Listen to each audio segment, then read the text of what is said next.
بسم الله الرحمن الرحيم. الحمد لله العزيز الغفور الودود الشكور العليم بما تكنه الأنفس وما تخفيه الصدور، القائم على كل نفس بما كسبت، والمؤاخذ لكل جارحة بما اجترحت. نحمده حمد الشاكرين، ونستغفره استغفار الأوابين، ونتوب إليه توبة الرجاعين، ونصلي ونسلم على نبينا الأمين. لأحمد فضل لا يعد ولا يحصى، ومن قدره بين الورى ليس يستقصى. هو القرشي الهاشمي الذي سرى من المسجد الأسنى إلى المسجد الأقصى، نبي دنا من قاب قوسين إذ دنا، فسبحان من وصى إليه بما وصى. عليه صلاة لا انتهاء لفضلها من الله ربي لا تعد ولا تحصى. وبعد، ما زلنا مع بعض آيات من سورة البقرة، وقد وقفنا عند قول الله تعالى: وإن كنتم في ريب مما نزلنا على عبدنا فاتوا بسورة من مثله وادعوا شهداءكم من دون الله إن كنتم صادقين، إلى آخر الآية.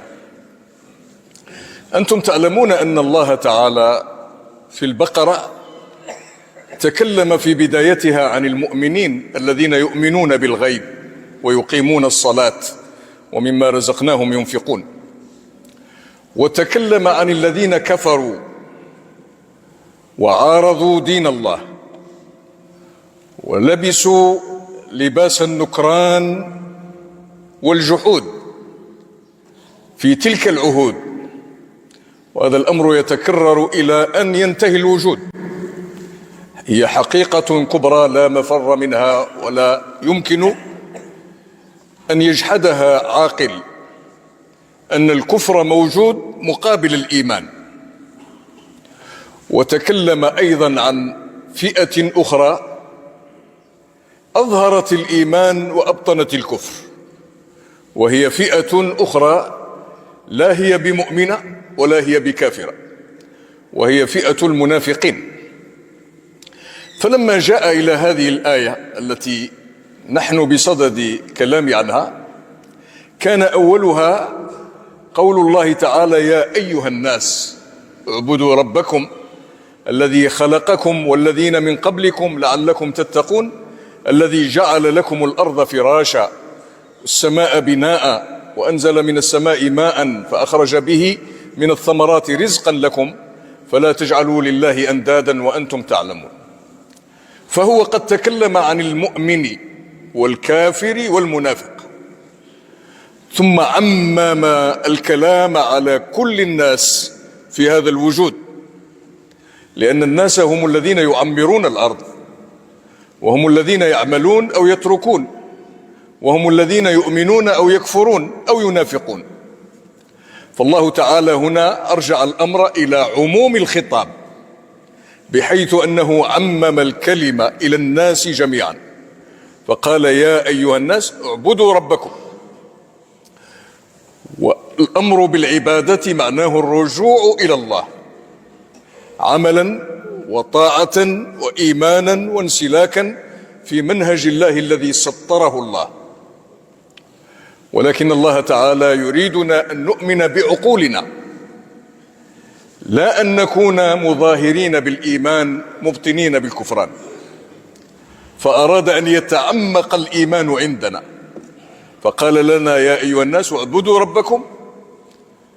السبب الذي من أجله تعبدون والعلة التي بها إلى الله ترجعون إنما هي أن الله تعالى خلقكم والذين من قبلكم، ولم يعجزه الخلق، خلقكم وما أعجزه. وما أشهدكم ذلك، ما أشهدتهم خلق السماوات والأرض ولا خلق أنفسهم وما كنت متخذ المضلين عضدا.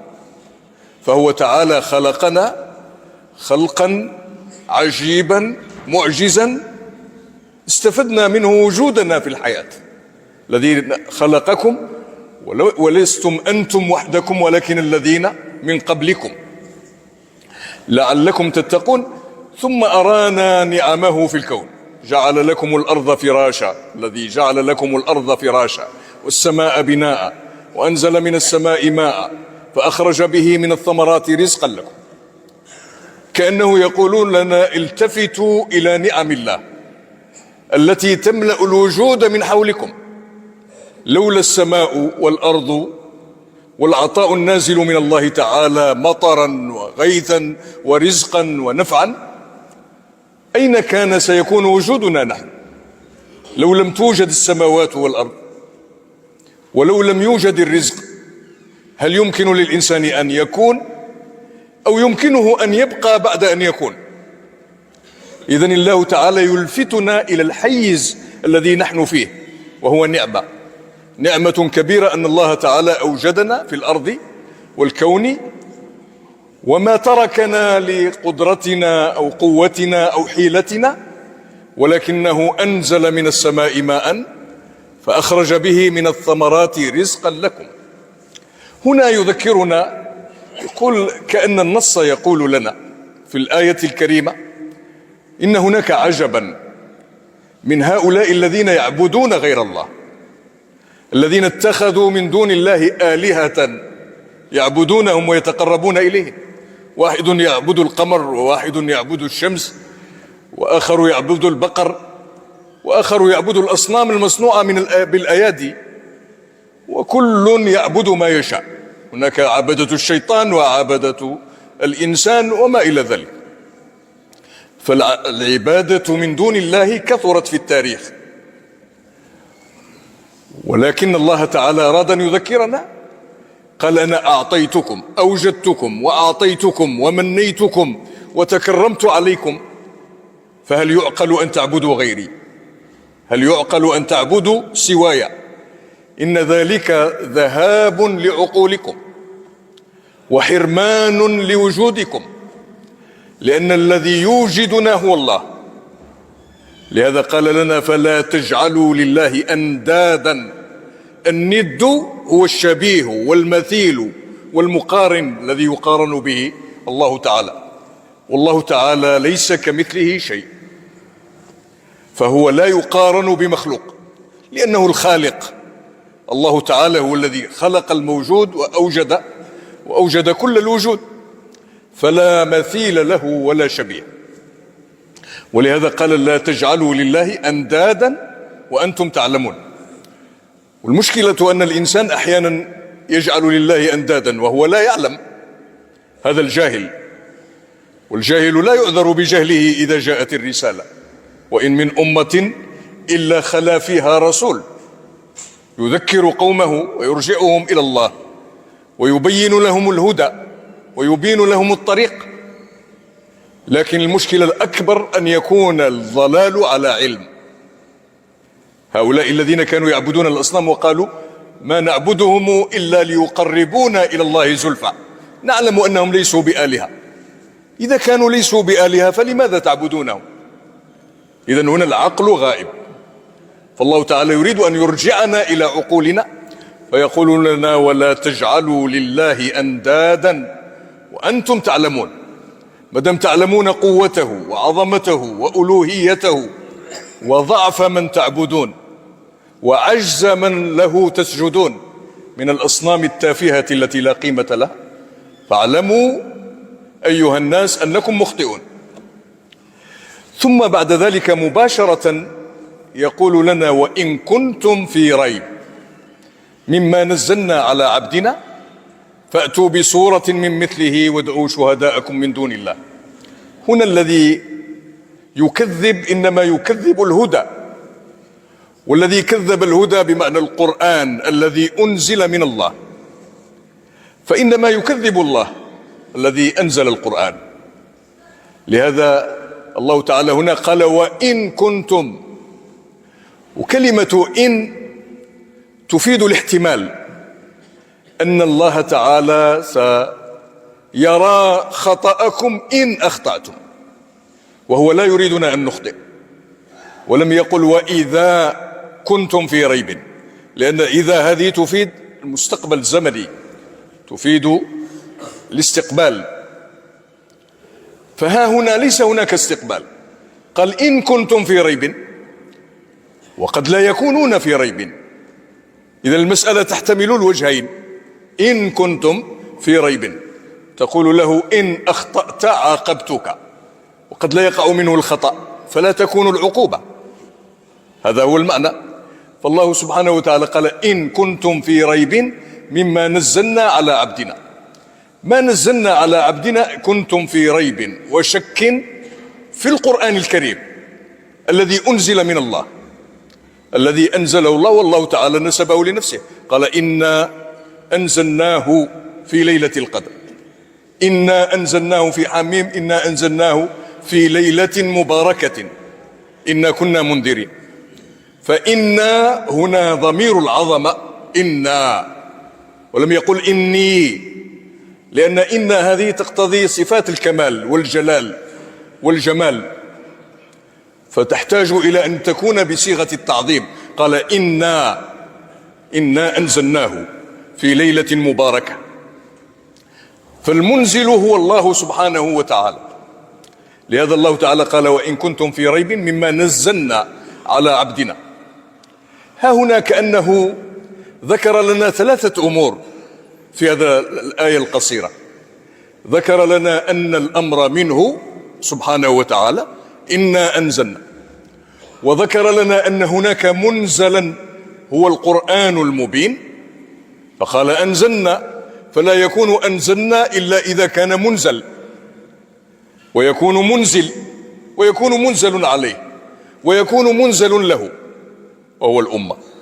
فهنا قال إنا أنزلناه، قال وإن كنتم في ريب مما نزلنا على عبدنا، وذكر لنا الرسول عليه الصلاة والسلام، ذكر لنا جلاله سبحانه وتعالى، وذكر لنا القرآن الكريم، وذكر لنا حامل القرآن إلينا وهو الرسول عليه الصلاة والسلام. قال إلى عبدنا، وصفه بالعبودية. هنا قال نزلنا مما نزلنا على عبدنا، ولم يقل أنزلنا على عبدنا. قال العلماء ما هو الفرق بين نزل وأنزل؟ قالوا أنزل في مرة واحدة كما وقع في الإنزال الأول إلى السماء الدنيا حينما أنزله ليلة القدر، قال إنا أنزلناه، ولم يقل إنا نزلناه.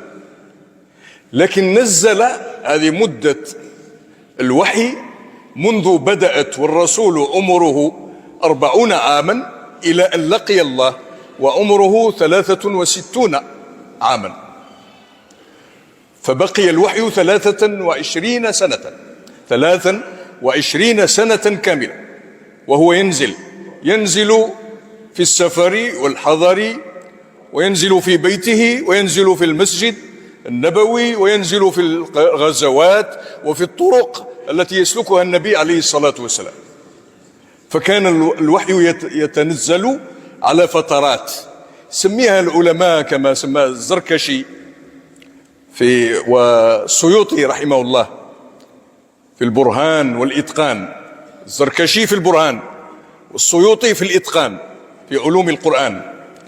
قال بأن هذه تسمى التنجيم. تنجيم بمعنى التقسيم للتنزل، أنه ينزل مرة في كل مناسبة، يسأل سؤالا فينزل الوحي، تأتي حادثة فينزل الوحي، يريد الله تعالى أن يعظ المؤمنين فينزل الوحي، يكون هناك قلق عند النبي عليه الصلاة والسلام فيريد الله تعالى أن يشد فؤاده فإذا به ينزل الوحي. فإذا التنزل معناه أنه يمر على فترات تغطي المسافة الزمنية للوحي طيلة 23 عاما.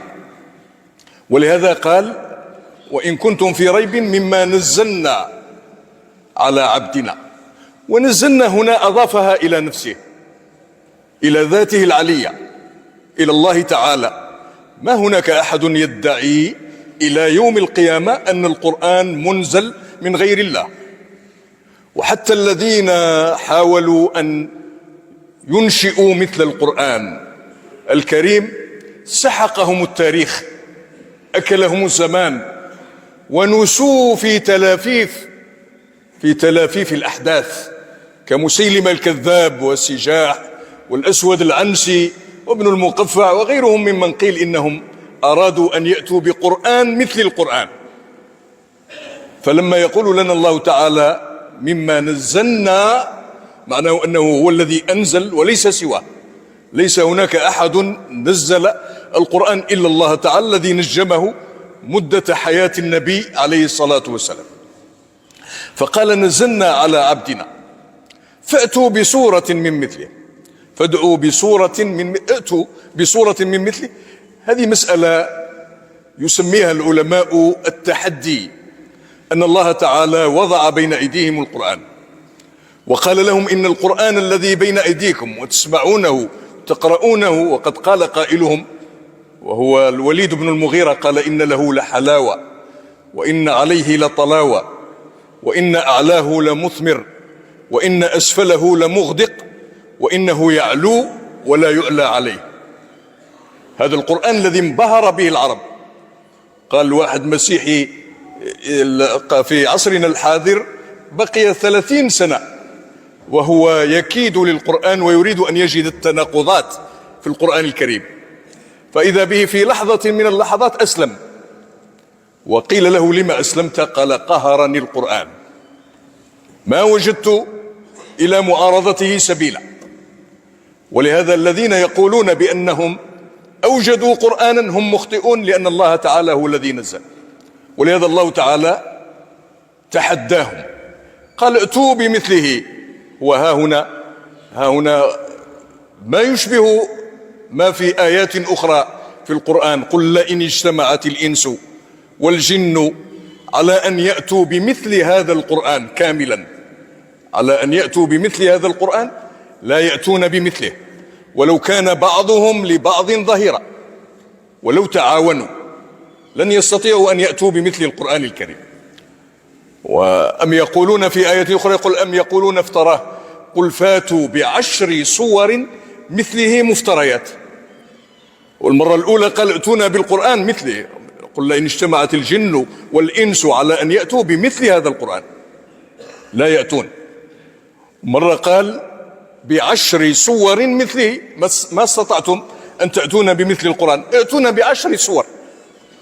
فلما عجزوا عن ال10 صور الله تعالى هنا في هذه الآية قال فأتوا بصورة من مثله واحدة وليست 10 صور.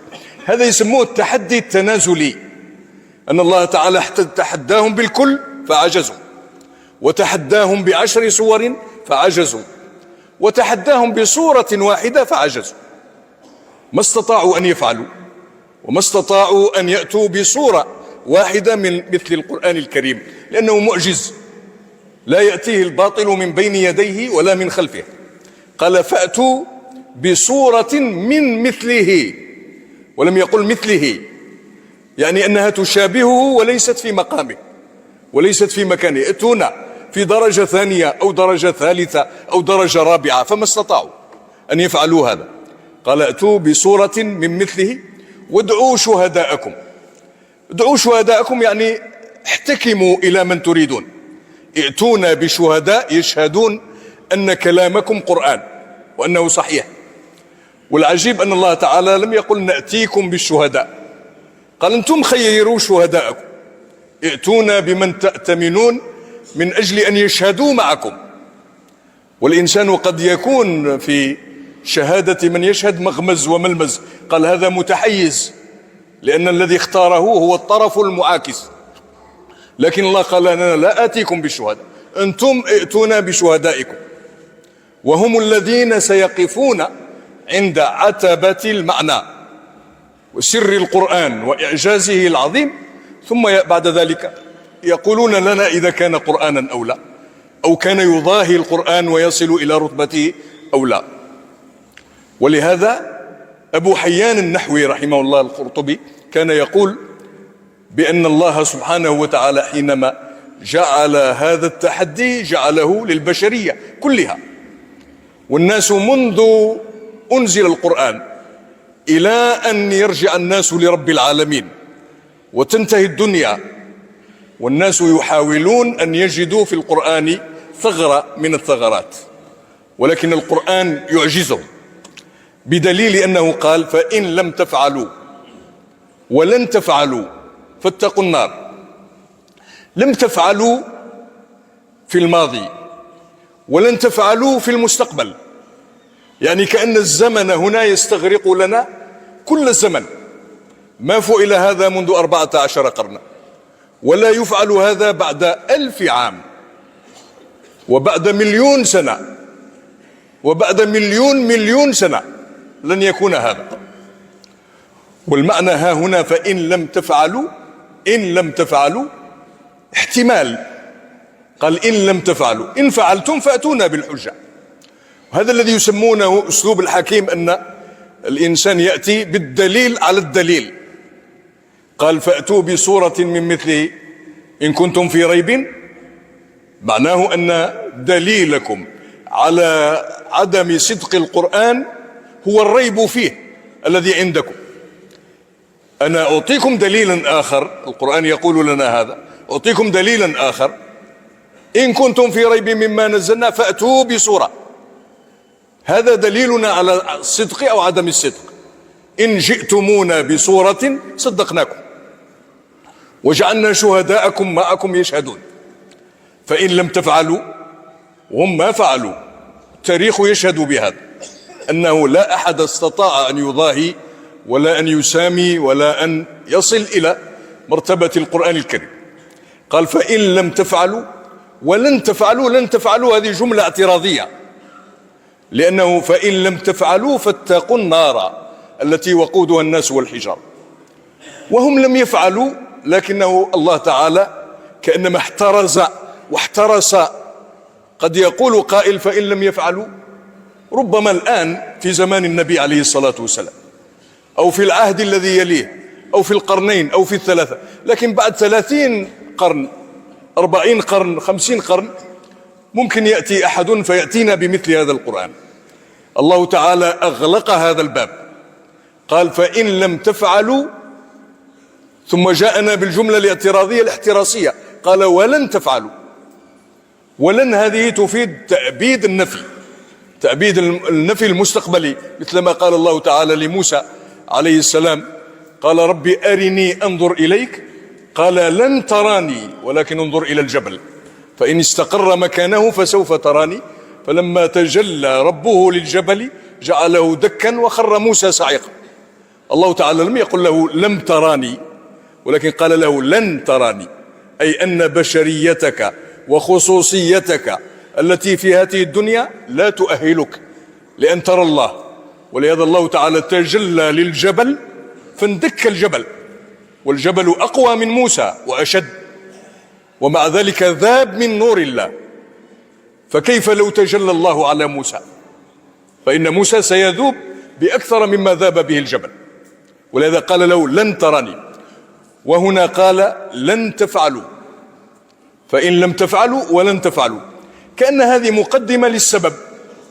السبب هنا هو كأنه يقول لنا إن كنتم لا تستطيعون وعجزتم فأنا أدعوكم لتقوى الله وللرجوع إلى الله ولفهم كتابه ولتعظيم آدابه وللرجوع إلى المسلك الذي أراده.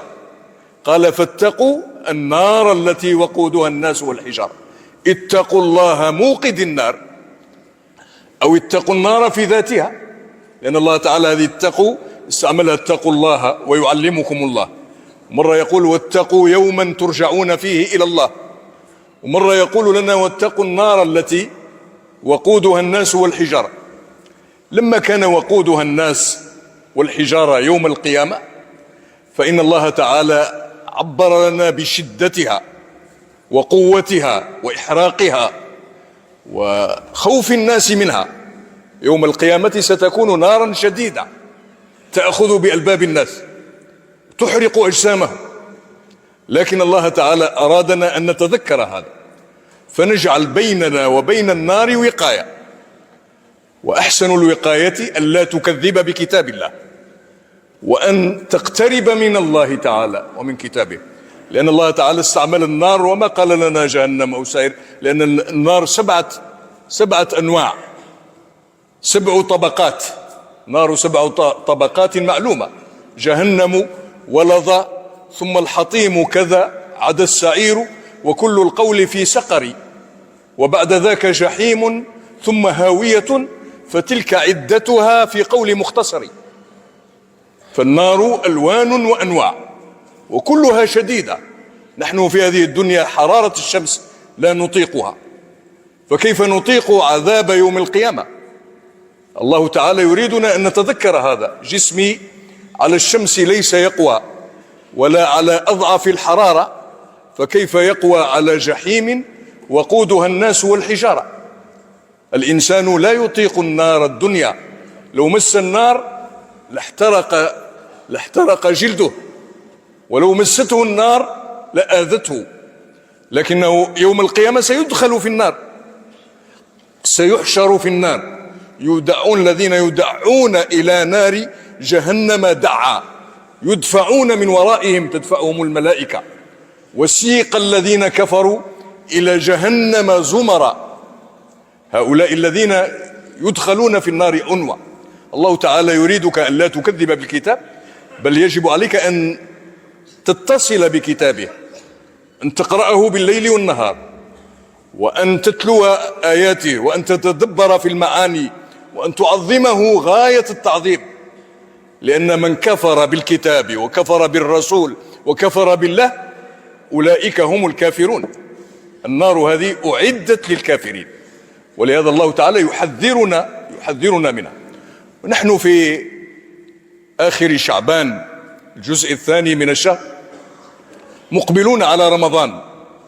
ورمضان كما تعلمون شهر القرآن وشهر الله وشهر التوبة. نحن مطالبون أن نتشبث بالقرآن. كان سيدنا مالك رضي الله تعالى عنه يدرس في الروضة الشريفة في المسجد النبوي طيلة العام، فإذا جاء رمضان طوى كتبه، أغلقها، وفتح المصحف، وبدأ يقرأ القرآن طيلة رمضان.